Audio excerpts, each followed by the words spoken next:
Baik, Assalamualaikum warahmatullahi wabarakatuh dan selamat sejahtera pelajar-pelajar. Kita bertemu lagi dengan sambungan di bawah topik pelan dan dongakkan. Kali ini kita akan lihat apakah sebenarnya pelan dan dongakkan.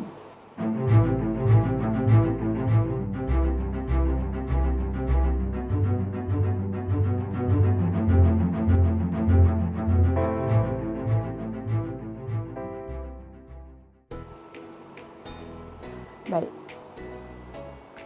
Apakah pelan? Jadi pelan adalah merupakan unjuran ortogon. Okey, saya telah jelaskan pada video yang sebelum ini, unjuran ortogon merupakan bayang-bayang. Jadi unjuran ortogon satu objek pada satah mengufuk.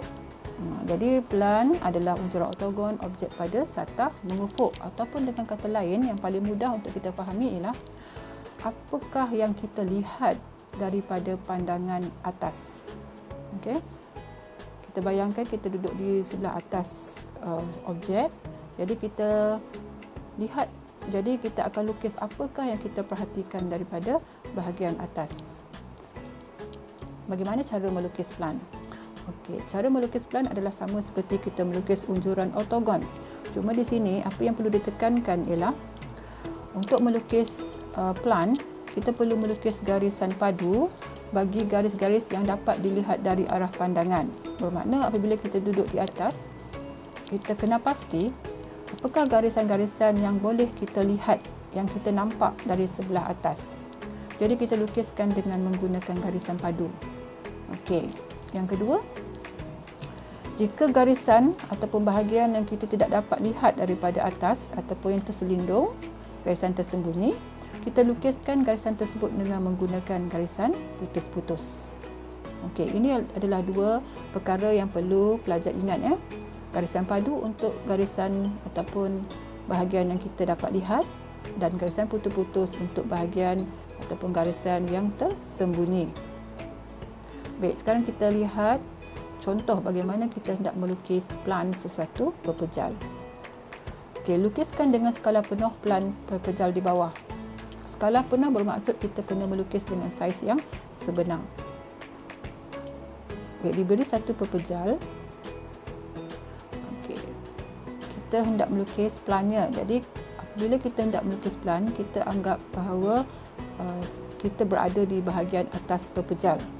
Jadi langkah yang sama kita lakukan seperti unjuran ortogon. Kita unjurkan bucu-bucu pepejal. Okey, biasanya kita unjurkan bucu-bucu yang paling bawah ya. Okey, kemudian kita unjurkan bucu-bucu yang lain sekiranya ada. Jadi kita akan dapat di sini ada beberapa unjuran di situ. Okey, kita lukiskan bahagian yang kita nampak terlebih dahulu, yang kita nampak daripada bahagian atas. Kalau kita perhatikan di sini, bucu yang kita nampak daripada bahagian atas adalah bucu-bucu yang menyambungkan A, B, O dan P. Jadi kita sambungkan bucu-bucu ini menggunakan garisan padu, membentuk satu segi empat tepat. Okey. Kemudian pada unjuran yang lain, iaitu bahagian ini, pada bucu I, H, G dan J, garisan ini kita tidak nampak daripada atas. Jadi kita perlu menyambungkan unjuran ini menggunakan garisan putus-putus. Begitu juga dengan unjuran di sini. Okey, sebab kita tidak nampak apabila kita berada di atas pepejal. Okey, jadi ini adalah pelan bagi pepejal tersebut. Jadi bila kita sudah lakarkan bentuk pelannya, kita lukiskan semula pelan yang kita perolehi dengan menggunakan saiz yang sebenar. Okey, jadi bahagian atas ini adalah 5 cm. Okey, di sini 5 cm sama dengan AB. Di bahagian sisi 2 cm merujuk pada bucu PO. Okey, seterusnya kita hendak lukis garisan putus-putus yang pertama, yang ini. Okey, jadi bagaimana cara untuk mendapatkan jarak dia?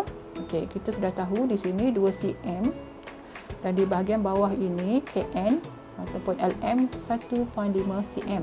Jadi bahagian yang selebihnya, jarak daripada bahagian ini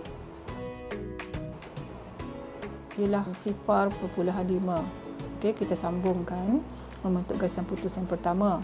Okey, satu lagi garisan putus-putus adalah di sini yang menyambungkan bucu HG ataupun bucu EF.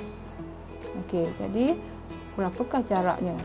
Jadi di sini telah diberi jarak IH ataupun JG adalah 1 cm. Jadi kita ukur 1 cm dari sini. Okey, daripada sini. Okey. Kemudian kita bina garisan putus-putus. Okey, jadi kita akan dapatlah pelan bagi pepejal tersebut. Seterusnya kita labelkan pelan yang kita perolehi. Cara label, kita labelkan dahulu bucu yang kita nampak dahulu daripada atas iaitu A, bucu di sini iaitu A/D. Di sini B/C. Di bawah ini P/M dan bawah ini O/N.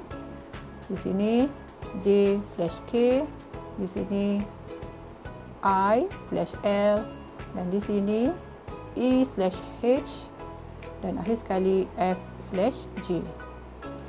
Baik, jadi siaplah pelan kita dengan lengkap menggunakan skala penuh ataupun skala yang sebenar. Okey, seterusnya kita lihat pula apakah dongakan. Okey, tadi pelan adalah merupakan image yang kita lihat daripada pandangan atas. Jadi apakah dongakan? Jadi dongakan adalah merupakan unjuran ortogon ataupun bayang-bayang suatu objek pada satah mencancang, iaitu pada satah menegak. Okey, dan satah menegak ada dua keadaan, iaitu dongakan depan, di mana dongakan depan bermakna kita melihat daripada arah hadapan.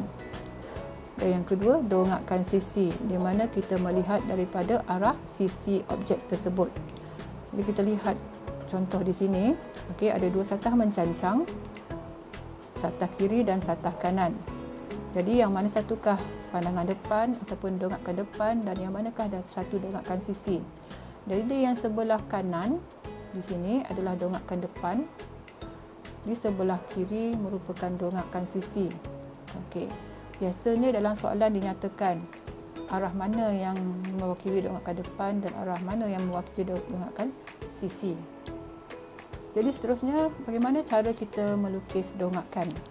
Baik, cara melukis dongakan adalah sama seperti kita melukis plan, iaitu di mana langkah yang pertama ialah kita perlu melukis garisan yang dapat dilihat dari arah pandangan menggunakan garisan padu. Dan garisan yang tersembunyi ataupun yang tidak nampak daripada arah pandangan kita lukiskan dengan menggunakan garisan putus-putus ataupun garisan sempang. Okay, sekarang kita pergi kepada contoh. Lukis dengan skala penuh ataupun dengan saiz sebenar dongakan depan dan dongakan sisi pepejal di bawah. Jadi yang di sebelah kanan ini merupakan dongakan depan dan di sebelah kiri ini adalah merupakan dongakan sisi. Jadi kita lihat dulu bagaimana kita melukis dongakan depan. Okey. Jadi sama seperti tadi, kita bayangkan kita berada di bahagian di sebelah kanan, tegak di pada bahagian hadapan pepejal. Okey, jadi langkah pertama, unjurkan bucu-bucu pepejal, kemudian kita sambungkan unjuran-unjuran ini mengikut bucu-bucu yang mana kita lihat dahulu, yang kita boleh nampak daripada arah depan. P, O, M dan N. Jadi kita lukiskan dengan menggunakan garisan padu. Baik, seterusnya kita lihat pula bucu-bucu lain yang kita tidak nampak D, C, F, E. Okey, jadi kita lukiskan dengan menggunakan garisan putus-putus. Seterusnya, bucu yang kita tidak nampak ialah bucu I, H, G, J. Okey, jadi kita lukiskan dengan menggunakan garisan putus-putus yang kedua. Okey, jadi apabila kita sudah sambungkan unjuran-unjuran tadi, kita lukiskan semula apakah image ataupun unjuran ortogon yang kita perolehi. Okey, jadi ini adalah merupakan bentuk dongakan depan Kita lukiskan dulu garisan padu dengan sisi yang sebenar iaitu 5 cm di bahagian atas mengikut ukuran yang diberi pada pepejal. Dan pada sisinya adalah 2 cm iaitu tinggi di antara PM ataupun ON. Bagaimana kita perolehi nilai tinggi tersebut, kita tambahkan 1 cm dengan 0.5 dan juga 0.5 di sini. Jadi jumlah jaraknya, tingginya adalah 2 cm. Baik, sekarang kita lihat pula apakah jarak garisan putus-putus yang pertama daripada atas. Okey, jadi kita tengok di sini ukuran yang diberi AD adalah 0.5. Maka garisan putus-putus yang pertama adalah pada kedudukan 0.5. Jadi kita sambungkan. Okey, seterusnya garisan putus-putus yang kedua iaitu tinggi EH. Okey, juga diberi 0.5. Jadi kita tandakan untuk garisan putus-putus yang kedua. Seterusnya kita labelkan bucu-bucu bagi dongakkan depan yang kita terperolehi. Cara label sama. Bucu yang pertama P/A sebab P dilihat dahulu, O/B, M/L, N/K, E/D, H/I, G/J dan seterusnya F/C. Baik, sekarang kita lihat pula bagaimana kita melukis dongakkan sisi. Baik, dongakkan sisi adalah dari sebelah kiri ini. Okey, sama seperti kita melukis dongakkan depan dan juga pelan. Langkah pertama kita unjurkan bucu-bucu pepejal. Kemudian kita sambungkan bucu-bucu ataupun unjuran-unjuran yang kita boleh nampak daripada dongakkan sisi. Jadi yang kita nampak adalah bucu-bucu AP, DE, HILM. Jadi kita sambungkan bucu ini menggunakan garisan padu. Maka inilah bentuk dongakkan sisi yang kita perolehi. Seterusnya kita lukiskan semula dongakkan sisi kita dengan menggunakan saiz yang sebenar. Dan akhir sekali kita labelkan bucu-bucu ini mengikut bucu yang kita dapat lihat terlebih dahulu.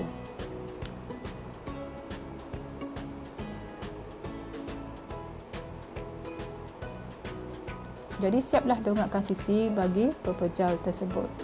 Mudahkan pelajar-pelajar bagaimana kita hendak melukis pelan dan dongakkan sisi pepejal. Okey, diharap pelajar-pelajar dapat memahami cara melukis pelan dan dongakkan bagi pepejal dengan tepat dan betul. Semoga kita bertemu lagi pada video yang akan datang. Teruskan mengikuti channel Cikgu Creamy. Selamat baju jaya. Assalamualaikum. Bye.